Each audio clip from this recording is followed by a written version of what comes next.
sagalee erganiiti.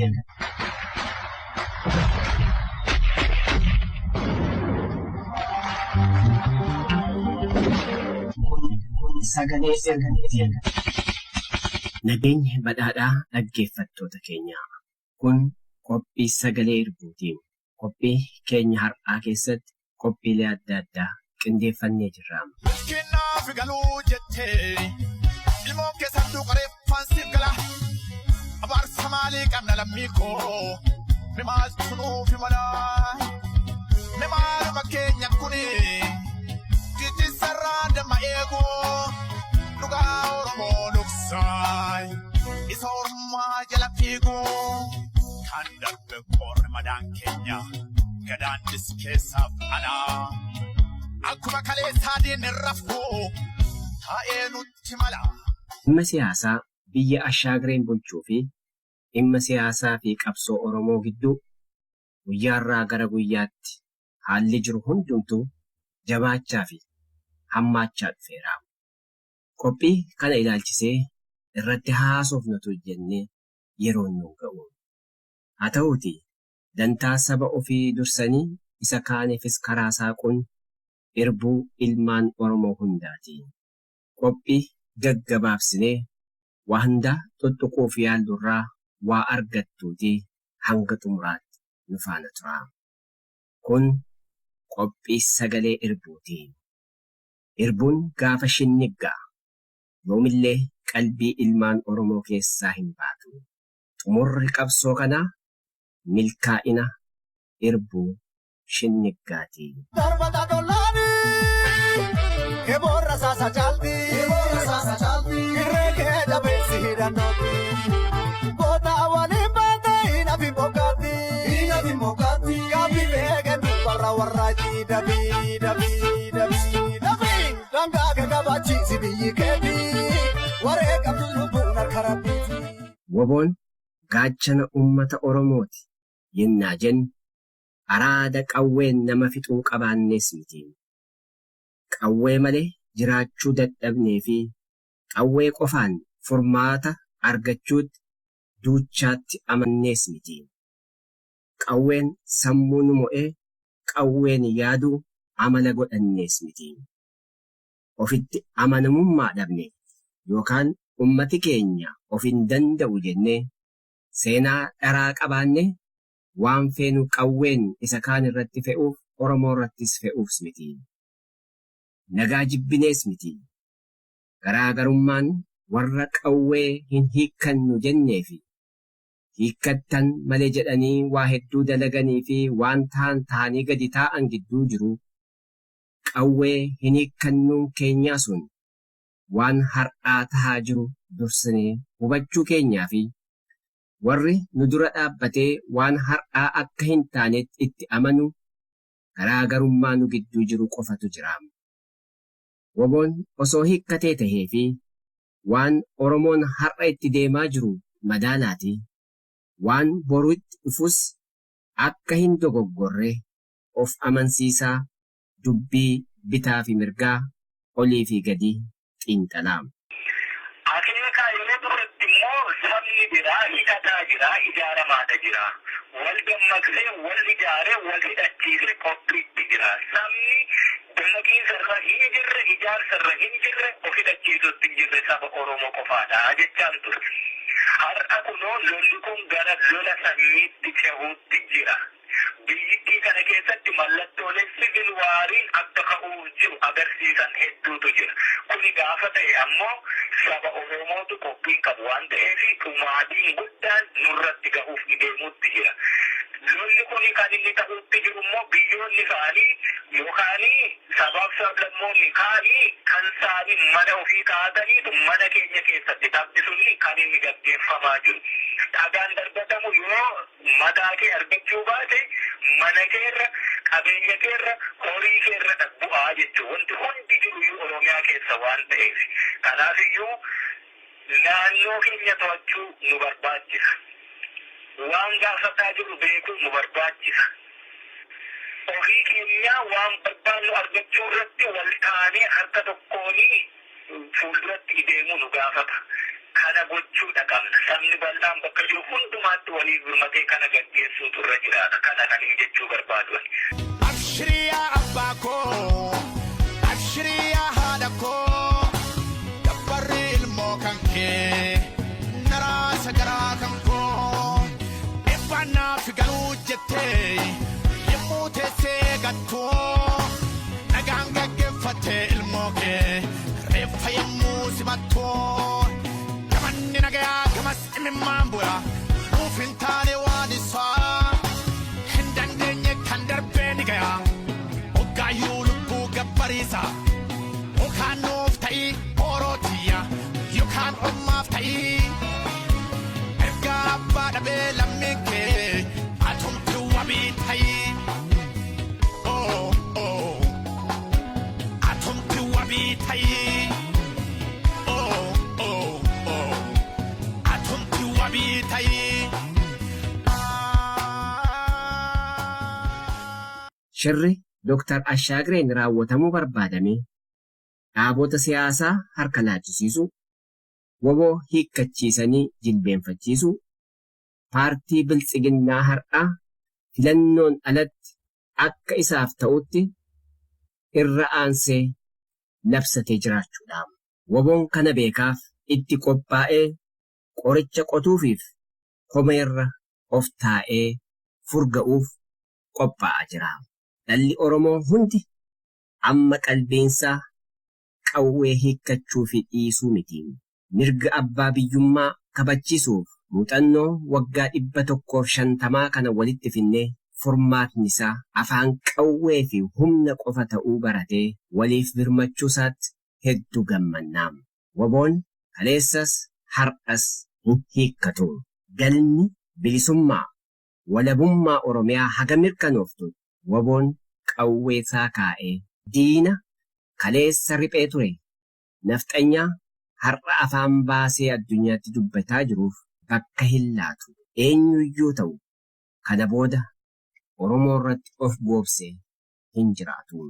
Qomoo koo duruu barree tooftaashi luchaan isa garreerraa dhaggeeffadhu kunnaamsaa marseetee gaa irroon biyya ijaare gantuutu nutti nyaare qomoon tole jedhaare qawwee diini nuunau ullee hidhannee diinaan dha'uudha mirreen diina haacam tayyoo jalqabne galmaan gahuun karaa diinaatti haacu gamaa gamasii waan itti gurboomne mayyuu keenya dhaggeeffan diinaaf falmachuudha walqabuudhe.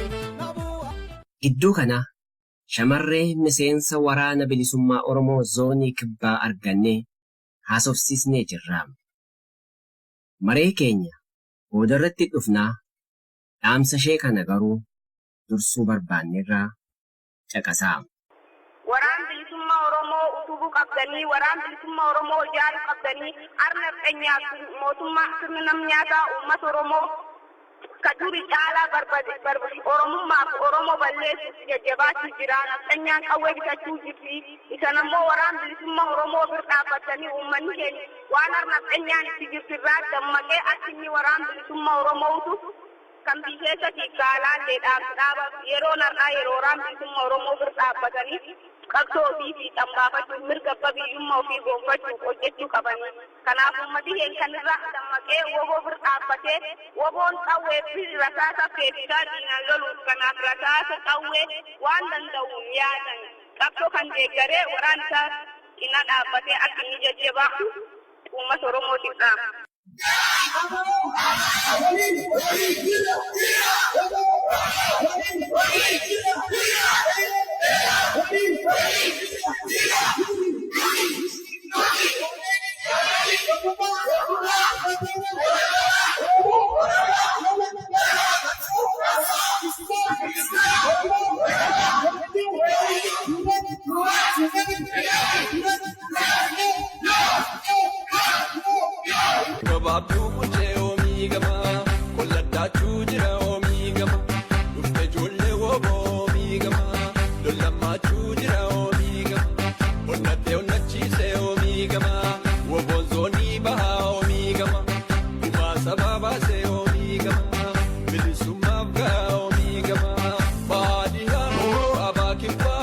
Abba torbe,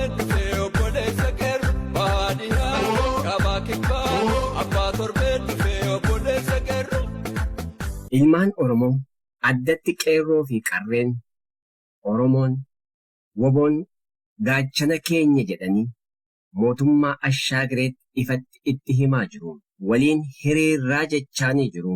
Ijoolleen woboo, ijoolleen marroo, ijoolleen gollichoo, ijoolleen sanyii, ijoolleen bobbaas, hundi isaanii ijoollee keenyaa isaan waliin hiriirra jechaa jiran. Tiimiin Ashaagiree biyyaa fi saba bulchuu dadhabe sadarkaa nama dhuunfaatti gadi bu'aa jiru. Sagalee ummataa kabachiisuuf sirna federaalaa dhugaa gadi dhaabne jechaa yookaan dhaabuuf deemne jechaa woboon baduu qaba jedhee faranjii itti kadhataa jira.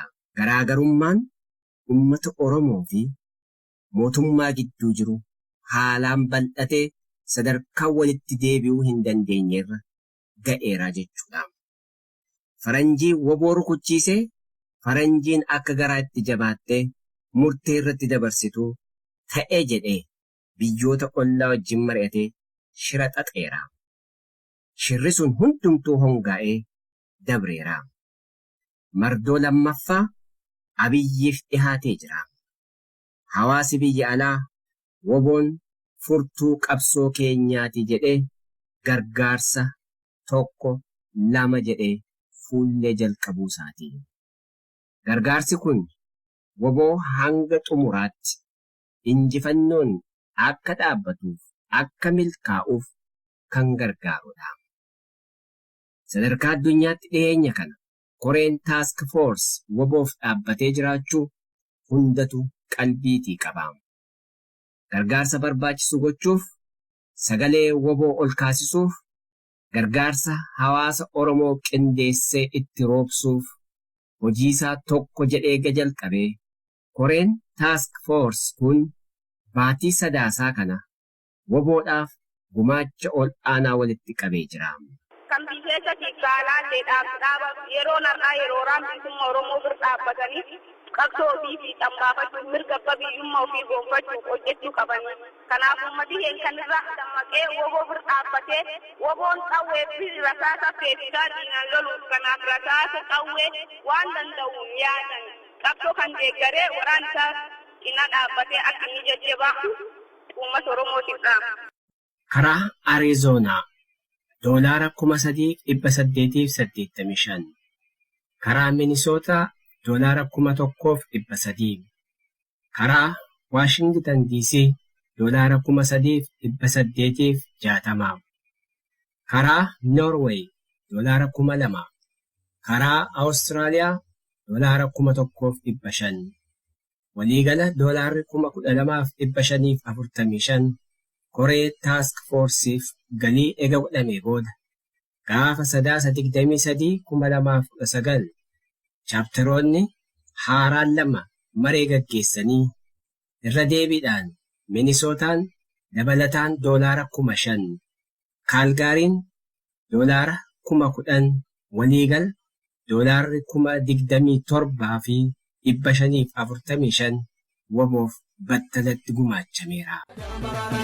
Gadamel bano kaltu turdini ole gande bitu gadamarana jole obe gadu to gaji bakani roli amane gande bitu gadamarana jole idanjiri awali gapagesi ole gande bitu gadamarana jole jala dai unde tibarbade roli amane gande bitu gadamarana jole marana jole gande bitu gadamarana jole. Egaa Oromoon biyya keessaa fi alaa wal hidhatee jira. Walitti fo'amee haada diina ittiin hudhan ta'ee jira. Falli jirus kanumaa. Wareegama shinniggaa, erbuu shinniggaa, onneetii qabda yoo ta'e seenaa hojjedhu kan jennu kanaafi. Dalagaa fi murannoo ummataa dursa kennuun murteessaadha. Woboofis, abaa'oofis, qeerroo fi qarree akkasumas qabsoo Oromoo waliigalaa milkeessuuf har'a Oromoon osoo hin gaafatamne akka dhuunfaattis akka sabaattis waan itti amane gootummaadhaan woboo fi qabsaa'ota cichitootaa erbuu shinniggaa fiixaan baasuuf fiixarra ga'an bakkaan ga'uuf ka isa dhaabu gonkumaa akka hin jirre biyya keessaa fi biyya alaatti Oromoon onnachiisee mirkaneessee jira. Kun diinaafis firaafis kan dhumaa ta'uu mala. Gamanni nagayaa gamas imimmaan bu'aa nuuf hin taane waan isaa hin dandeenye kan darbee ni gayaa hoggaayyuu lubbuu gabbariisa yookaan nuuf ta'ii orootiya yookaan ormaaf ta'ii ergaa abbaa dhabee lammiin kee atumti wabii ta'ii atumti wabii ta'ii.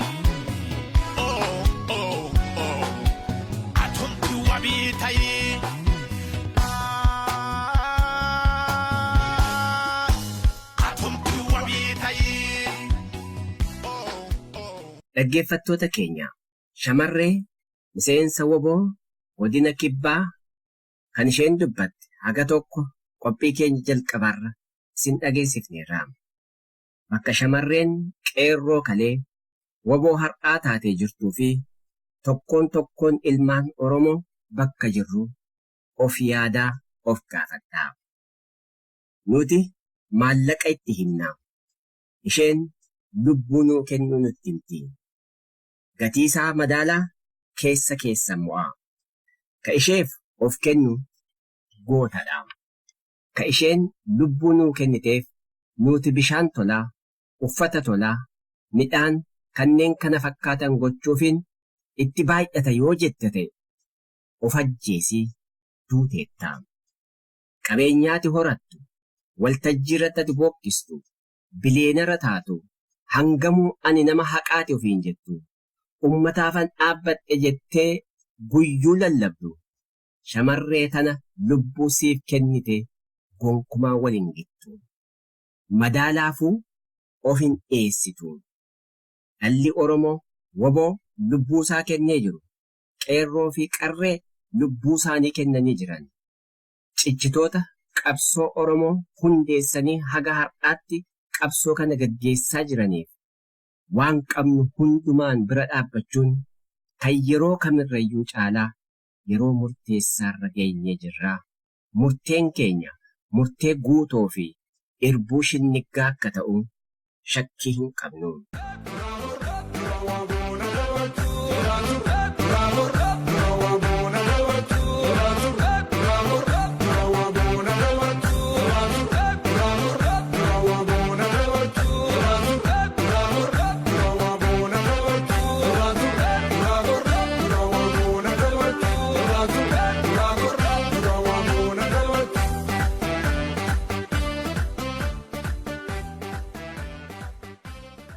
Caaltuu Faayisaa jedhama.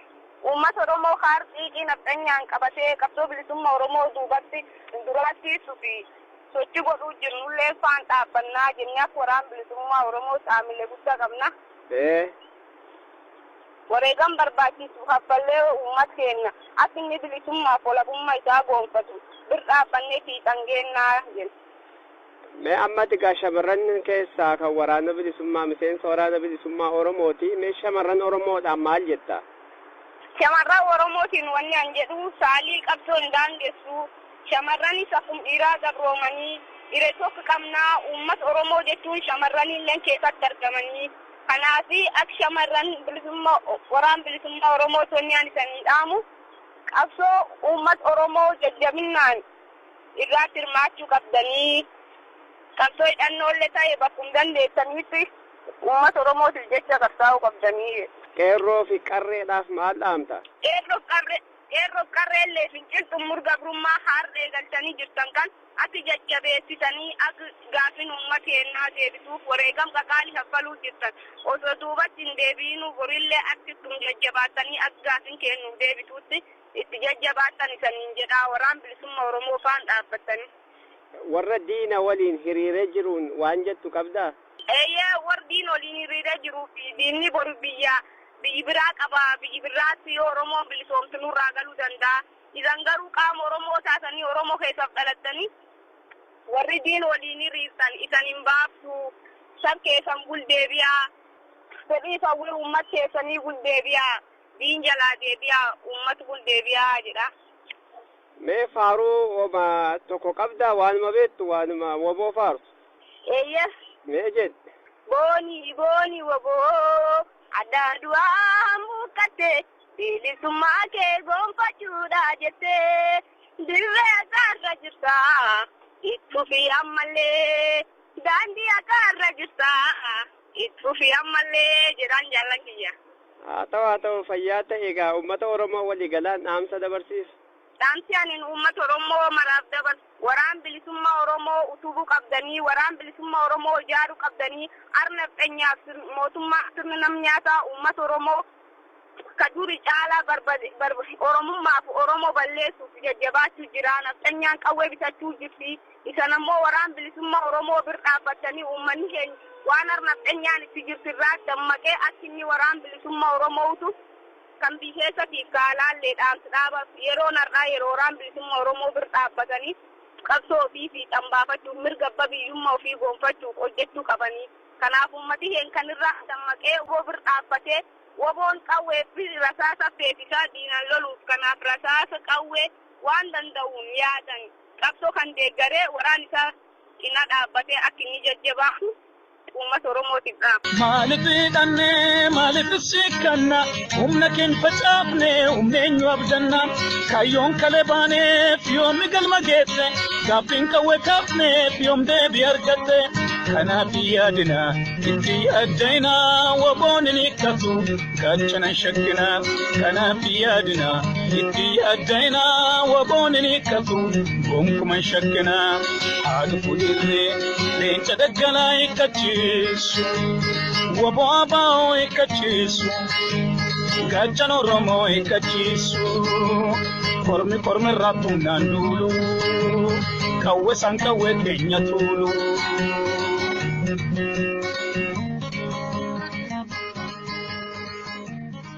Waadaan Shinniggaa Waashingitan DC keessatti irra deebi'ameera jechuun danda'ama. Siyaasi guyyuu fiixeetti ol arreedaa jiraam. Siyaasa fiixeetti ol arreedu kana yoo ka halagaa tahe ariitii ittiin ol ba'uuf arreede sanaan akka gadi bu'u taasisanii hafuura of baafachiisu barbaachisa. Keenya yoo ta'e bakka malurra akka taa'u taasisuuf hanqinni akka hin jiraanneef waltinnisanii humna waliif ta'uun ala furmaati biraa hin jiru. Ilaalchaa fi adeemsa fedhe qabaadhu dantaa Oromoo irratti irbuu Shinniggaa kabaji yaadadhu ulfeessii hojiitti hiikii. Jawaar ajjeesuuf yaaliin taasifameera. Warri waa sana raawwatan maalirra jiru seenaadhaaf dhiifnaam. Dhimma kanarratti Jawaar irratti duraan quufas kan qabu qalbiinsaa kan hin quufnes yookaan gammachuu kan irraa hin qabnes waliin birmateef, waliin dhaqqabaniif, waliin iyya walii dabarsan. Dhaabonni siyaasaa walitti dhufanii dhaamsaa fi muuxannoo qabsoorraa ka'uun lolli addunyaayyuu sababaa nama tokkoof waa hundaa gaaga'e haasaa ishkololee yoo dhaabdan ofii keessaniifuu gaariidhaa jedhanii dubbii gabaabsan. Kun dubbii xumuraati. Shirri sun harka biraan raawwachiisuuf Ameerikaa DC'tti bifa mormiidhaan dhufe. Warri umrii raagan qabsoodhaan siila'an nafxanyaa dirree duwwaa irratti sirbisiisanii marii Jawaar waliin qaban charchiitti raawwatan. Charchii sana keessatti irbuun Shinniggaa sun har'allee akka jiru diinaafis firaafis labsan ibsan. Boruu haalli feete jijjiiramte kun seenaa taate galmoofteetti. Ilmaan Oromoo DC fi Minisoota kanneen birootii yoo dhuftanis kanarra gurmaa'aa isiniin jenna. Waamichi harmeeyyuu itti aanee dhufuu mala qophaa'aa isiniin jennaan.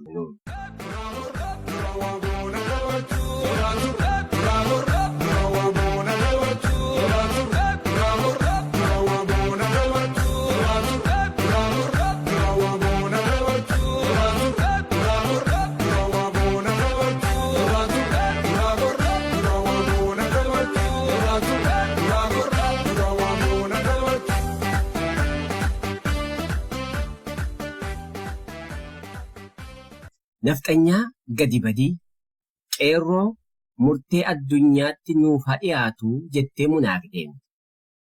Abiy biyya keessaa qeerroo mana hidhaatti gooraa. Nafxanyaan ashabbaariidhaa qeerroon jettee walitti wajji addunyaatti wajji. Adeemsii fi jibbi kun akkamittiin walitti dhufe akkamittiin qindaa'e. Baalaadaraan paartii ta'uuf gorsa paartii biltsiginnaa fudhatee akkamittiin waa'ee Finfinnee laaffise.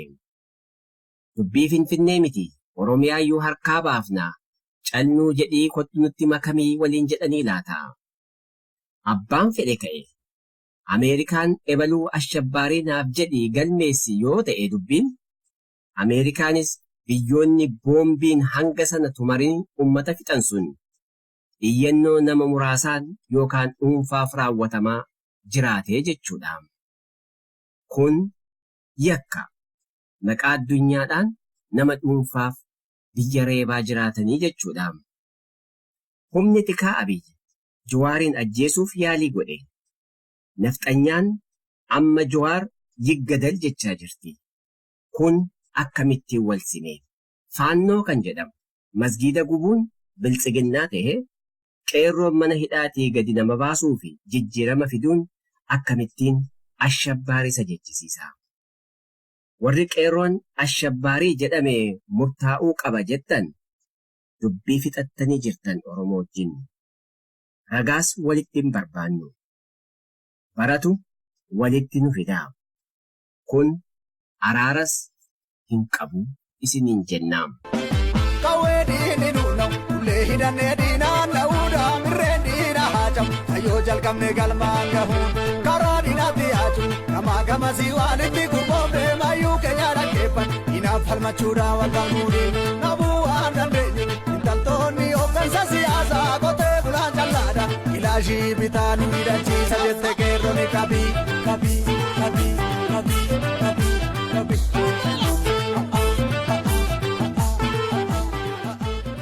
Gareen biltsiginnaa ofii ol ba'ee mul'achuuf, ofis labsachuuf, sirna ahaadaawii murteessee ture ifatti baasifachuuf, sabummaarraa nam tokketti ce'ee kuna fudhachisuuf, shira Oromoo fi Somaalee, Affaarii fi Oromoo, Amaaraa fi Tigiree, Walloo fi Amaar, amantii gidduutti wal dhabiinsa uumee shiraan charchii fi masgiida gubuun, dhaloota har'aa waraanaan rukuchiisuun, har'a immoo barattoota Oromoo Amaara keessaa baasuu fi ajjeesisuun, saba Beenishaangul 400 ol ficcisiisuun, aango'oota Amaaraa wal ficcisiisanii Itaamaajoor Suumii ajjeesisuun, dubbiin kun hundumtuu walitti qabatee nuti furmaata jedhanii biltsiginnaa isaanii har'aa of baafachuudhaa, ol mul'ifachuudhaafi.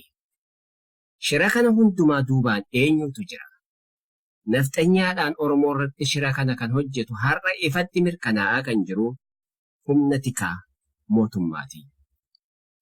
Haalli wal fixuu Somaaliyaa fakkaatu Itoophiyaa keessatti uumame waraana haaraa fi ollaarraa galfatee to'achuuf hojjechaa kan jiru humna tikaa Abiyyiin durfamudha. Dhaabota siyaasaa ofiin fidee ofiin hidhaatti guuru. Akka isaan hin sochoone godhu. Yeroo filannoo kan itti gabaabsaa jiru. Haga isaan sosocho'anitti ofii waan barbaade qophaa'ee ol ba'uu kan barbaadu. Humnuma biltsiginnaa kanadha. Barattoonni Oromoo dhaamsa tokko isiniif qabna. Waliigala barabaraan of hin gawwamsinaa.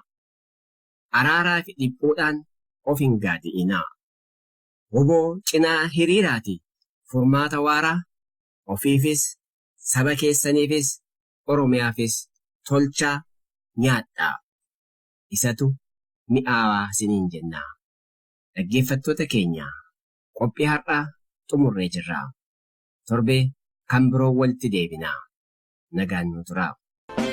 Kawwee diinni nuunau ulee hidhannee diinaan dha'uudhaa mirreen diina haajam tayyoo jalqabne galmaan gahuun karaa diinaatti haaju gamaa gamasii waan itti gurboofne mayyuu keenya dhaggeeffan diinaaf falmachuudhaan wal galmuudhiin nabuu waan dandeenyu intaltoonni hooggansa siyaasaa qotee bulaan callaadha.